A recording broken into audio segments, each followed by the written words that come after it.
अपने गलत से गलत फैसले को सही ठहराने के लिए गवर्नमेंट किस हद तक जा सकती है, ये आप लोग सोच भी नहीं सकते हैं।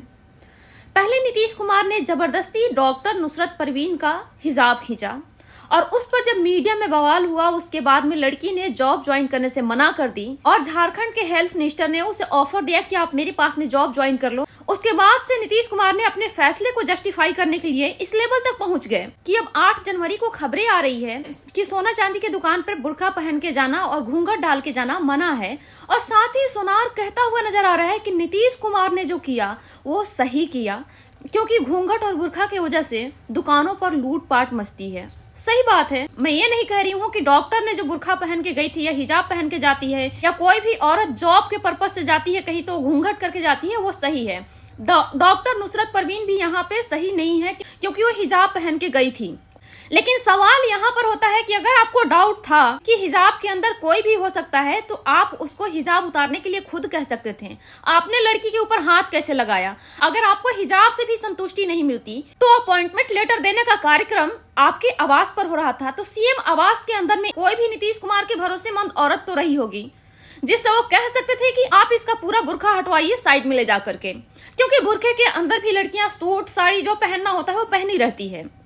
लेकिन आपने खुद से हटाया, तो हंगामा हिजाब खींचने पर नहीं हो रहा है बल्कि हंगामा आपके द्वारा हिजाब खींचने पर हो रहा है, क्योंकि किसी भी मर्द को राइट नहीं बनता है किसी औरत का हिजाब खींचे या दुपट्टा खींचे। लेकिन आज आप सोनार से जबरदस्ती ये बात को कहवा करके अपने आप को जस्टिफाई कराने में लगे हुए हैं कि मैंने जो किया था वो सही है। चलिए मान लेते हैं कि अब खतरा को रोकने के लिए ये काम करना सही है, चलिए मान लिया गया कि आपका फैसला सही है। रही बात अब सुरक्षा की, तो तब आपका प्रशासन क्या कर रहा होता है जब बिहार में ही 15 साल की लड़की को उसके भाई के साथ में जला दिया गया। पहले उस लड़की को फिजिकल होने के लिए कहा गया, लेकिन लड़की ने जब मना कर दी, उसके बाद में लड़की के साथ रेप हुआ, उसके बाद उसका गला कटा गया और साथ ही लड़की का 8 साल के भाई था उसको भी जिंदा जला दिया गया। और वो भी कहीं गांव में नहीं हुआ था बल्कि बिहार की राजधानी पटना में हुआ था। तब आपका प्रशासन क्या कर रहा था? और आए दिन खबरें आती रहती है कि सरेआम बाइक सवार शहर में गोली मार करके चले जाते हैं किसी को, और आपकी निकम्मी प्रशासन हाथ में हाथ रख करके बैठा रह जाता है। तब आपका सुरक्षा व्यवस्था कहाँ काम कर रहा होता है?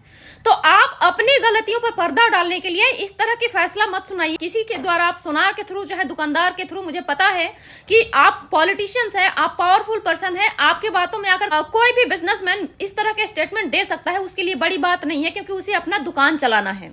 लेकिन इसका मतलब ये नहीं है कि दुकानदार या सोनार के स्टेटमेंट देने से आप यहाँ सही हो गए।